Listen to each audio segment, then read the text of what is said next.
Good morning.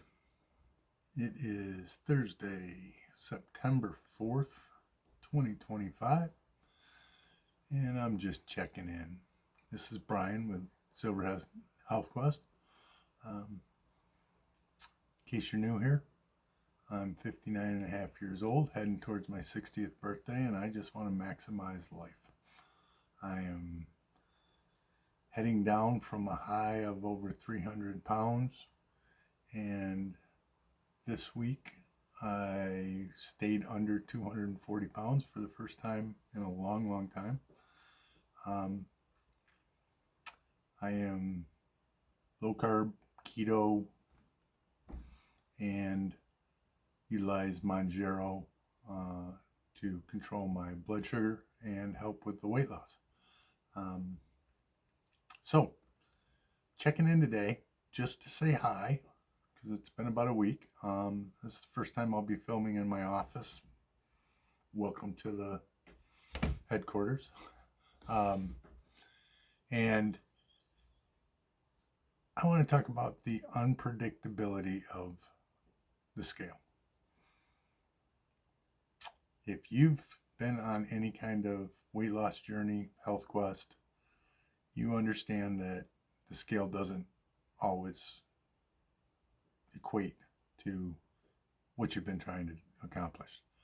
Um, Last week, I got more steps in and more exercise every single day. I was able to uh, walk at least 2 miles. Um, I ate well. Didn't didn't exceed my calorie goals. Didn't undereat for the first time in a long time, and I actually gained like 4 pounds after jumping under 240. Well, this weekend I worked around the house, took things a little easier on Labor Day. Um, had a little pain in my stomach, so I didn't really go out and walk the dog. Um, but I still ate well. Smoked a brisket on Sunday. Ate that for a couple days, and then I get on the scale yesterday morning, back under 240 again, down 4 pounds. Go figure. You would think that the more exercise I did would have resulted in more weight loss, but no. So it's never consistent. It's never predictable. Um, the key to this journey is losing a little bit here and a little bit there on a consistent basis. 1 to 2 pounds a week is my goal over the long term, not just looking at each week as a pass fail. Um, Eventually, again, the goal is to enter Wonderland. So I've got officially 40 pounds to go. Um, I'm not going to put a time limit on myself, but if I do average even a pound a week at 40 weeks, that's going to be about 9 months from now, 10 months from now, 10 months from now. So that would be June. Now, if I can do 2 pounds a week, I'll hit my goal of getting there by my 60th birthday. But whatever happens is going to happen. Um, that's just the way it is. And I've come to accept that. I must admit I've been impatient. And if you're in some of the groups that I'm in on the internet, you've seen me in chats on some live streams, and I've talked about my frustrations, and I'm really trying to come to terms with that. So um, I think I'm going to try to settle in on a total of 4 days a week at least 8,000 steps. So that's 32,000. And then 3 days a week at 4 to 5,000 steps. And it's not that I'm going to not do things. It's just in my job, I consult with people in their homes. So I will typically be sitting at a table for anywhere from 3 to 5 hours a day. There's really not much I can do about that. Um, so steps coming in when natural, but if I have time between appointments, and we've filmed some of these walks, and I'll continue to do that, I'll try to get out and get a walk in, whether it's a mile, 2 miles, really depends on how much time I have. If I have anywhere from a half hour to an hour and a half between appointments, which happens sometimes, then I'll try to get that in. And then as the weather gets worse, I may actually buy a gym membership, believe it or not. A lot of the guys at work have Planet Fitness, and we've talked about it, and they're all over the place here in Michigan. So the closest one to me is about a half hour away. But if I'm out and about during the day, it's easy to stop in and, if nothing more than walk a track.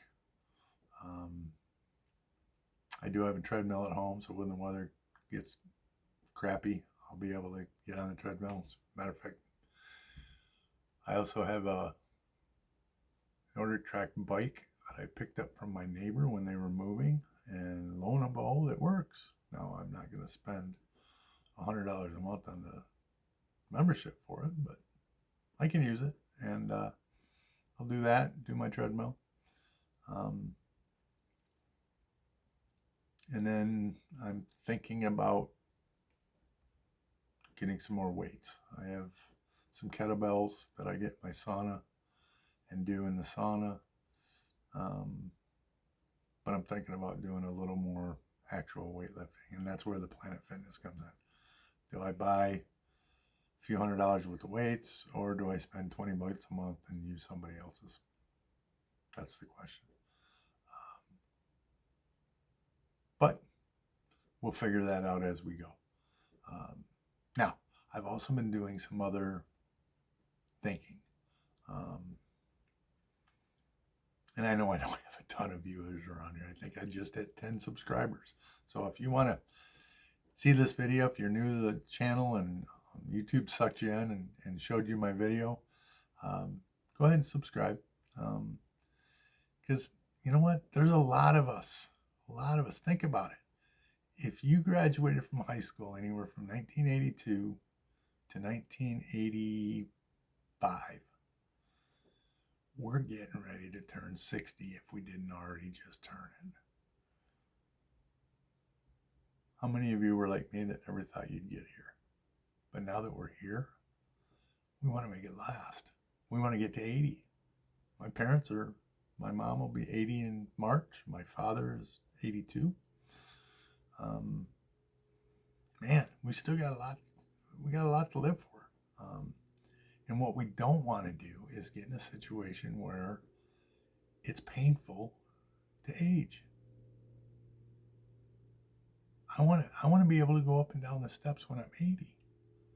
Now, there was a time 5 years ago when going up and down the steps was not fun.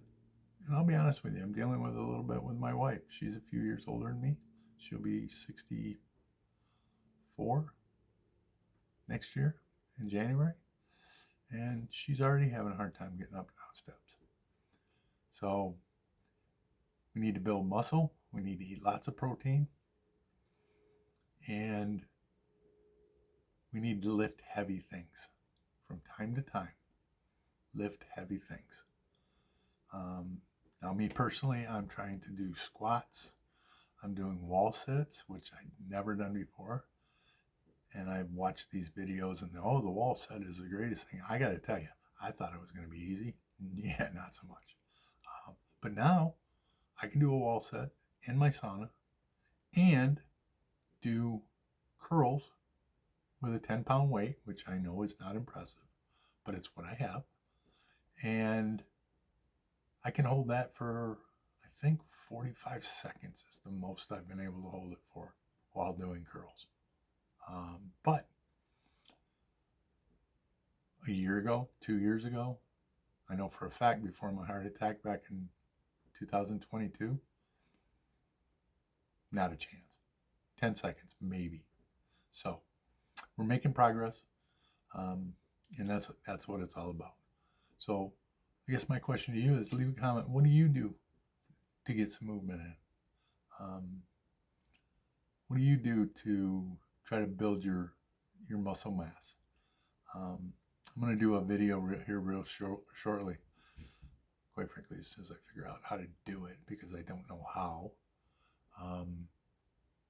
where I will share my stats from my quote-unquote smart scale. It's not really that fancy. It's a Eufy scale that I picked up right after my heart attack, I think. But it does have measurements for body fat percentage and lean mass percentage, and I'm trying to use that to determine how much to eat. That's another struggle I'm having, to be honest with you. My TDEE, total daily energy intake or energy expenditure calculator, has told me that to maintain a 1 to 2 pound per week weight loss based on age, height, weight, activity level, and the fact that I'm taking Mounjaro, that I should be averaging anywhere from 2,000 to 2,200 calories a day to lose that weight. I have struggled to get to even 2,000 calories a day. The last 10 days or so, I have been averaging over 1,800, which, based on my previous 30 days before that, which was less than 1,600. But I find it hard to eat when I'm not hungry. I don't snack, and I don't eat crap. I mean, I guess it'd be easy to get to 2,200 calories if I stopped and had a cheeseburger with bread, but I haven't had a piece of bread in 3 years. Unless it's bread that I made myself, which was the egg white breads that were hot a few years ago in the keto community. I did try one of those Carb Smart breads one time, and it just wasn't good. I'm like, I don't need this. Now, I have lots of cheeseburgers, but I just don't have bread. About the only thing I'll use as a wrap is an egg white wrap. I like those. But again, I go by my CGM. If my blood sugar spikes, what did I eat last week? Oh, I bought some dark chocolate. I usually get the 90%. I don't know what I was thinking. I got the 70% instead. Now, if I have a chunk or two of the 90%, my blood sugar won't go above 115. I shot all the way up to almost 160 with 2 pieces of dark chocolate with my yogurt. I haven't been, if I can figure out how to do that, I'll show my graph from Clarity from my Dexcom. But according to my thing every day, in the last 90 days, I've never been over 170, because that's where I've got my range set, 70 to 170. I rarely get above 140. Sometimes if I'm in the sauna, I will spike to above 140, but that's about it. But yeah, again, I'm learning the technology. I'll figure out how to do it. And in fact, when I get done with this video, I'm gonna look at some editing software. I'm just turning my camera on and going. So shoot me if you want highly produced videos. So far, we ain't got them. But again, just wanted to say hi. It's been a minute. I shot one video last week and no sound. How'd that go? And I did make that short. A little joke about how to make the scale move. In case you missed that, the secret to getting the scale move is to make a video bitching and moaning about the scale not moving. And now that I made that video, immediately the next 4 days after that video, praising the fact that I got under 240, guess what? I gained that 4 pounds. So it works both ways. So that's good news. At least if you want to know the secret or the curse, now you know. All right. Hey, I'm Brian. I'm 59 years old. I'm heading to 60, and I want to age gracefully, and I want to help you along the way. And anything you can do to help me, which includes liking and subscribing to the channel, let me know. Look me up on Facebook. I do have a Facebook page, Silver Health Quest, and I'm trying to figure out Twitter and Instagram. But so far, Instagram doesn't like me. And Twitter gave me the weirdest handle in the history of the world, 47 numbers plus silver. So I'm trying to figure that out because it says that the name's available, but it won't give it to me. Go figure. So see you soon. I'll be off to work this afternoon. I am working tomorrow. Oh, hey, one final thing. Would you like tips on how to go about getting the best deal on your home improvements? It's another thought I have. Lots of experience in the industry. Doesn't matter where you live. You just need the right advice to get the right, to pick the right company. And I'm a firm believer that the most important decision you'll ever make is the company you decide to do business with. Because a good company will get you through a rough experience. A bad company makes a rough experience unbearable, and a complete waste of money. So let me know what you think about that. I'll start thinking about some videos. Might start with something simple like, you know what, winter's coming up. Do you got a draft under your door? I got one. I'm going to be fixing a piece of weather stripping that's falling apart on the door between my home and my garage. Maybe I'll film that. Talk to you soon. Bye-bye.